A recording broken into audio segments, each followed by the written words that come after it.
әлеуметтік көмек бойынша өзгерістер жасалынып жатыр. Бүгін таңда еңбек министрлігінің берген заңның өзгерісінің жобасына сәйкес бірнеше өзгерістер болайын деп отыр.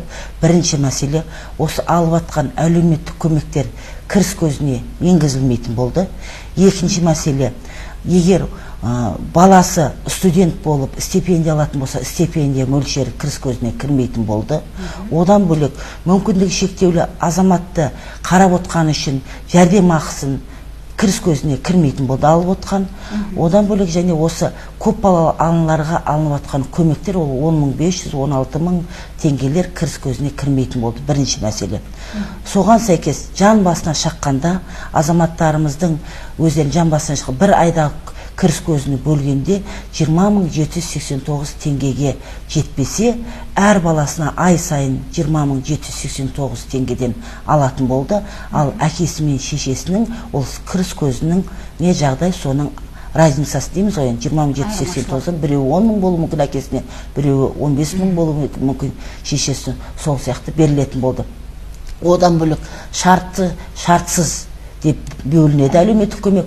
Солардың 3 айлыққа құжат қабылдайтын болса, ол 6 айға созатын болды. Ал 6 айлыққа тапсырылатын құжаттар ол 1 жылға созылатын болды. 1 айдың ішінде тапсырылса, сол айдан бастап әлеуметтік көмек тағайындалатын болды. Мысалы, 1 сәуірден басталатын болса, сәуірдің 30-на шейін құжаттар қабылданады. Сәуірдің 30-на тапсырса да, сәуірдің 1-нен бастап әлеуметтік көмек тағайындалады. Соған мен халықты айтар едім, ешқандай қобалжымай, ажиотастамай, уайымдамай, барлықтарыңызға заңға сәйкес әлеуметтік көмек көрсетілетінін айтқым келіп отыр. Бүгінгі таңда 2018 жылы әлеуметтік көмекті 10.770 отбасы алған болса, қазіргі біздің талдауымызға сәйкес 20 мыңнан асайын деп отыр.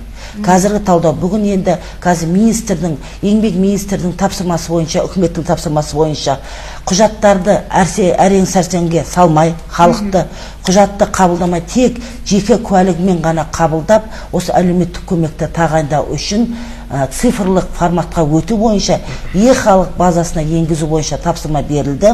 Соған сәйкес қазір біздің қызметкерлер 4 аудан әкімшілігі халық сәбез жаңағы бағдарламасы, халық бағдарламасына барлық әлеуметтік карталар жасалынып, базаға енгізіліп жатыр. Бүгінгі таңда 8 мың отбасы енгізілді. Қазір келгендей жаңағы базаға сәйкес бәрін енгізіп жатырмыз.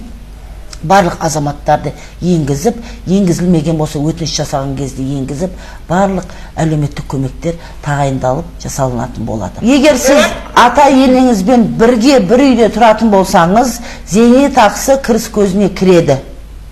Ол заңда, жобада осылай жасалған.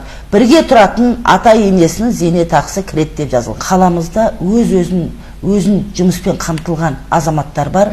Сол өзін жұмыспен қамтылған азаматтарды жаңағы формализация дейміз ғой, арнайы жаңа құжаттандыру үшін үкіметіміз бірыңғай жалпы төлем ашылды.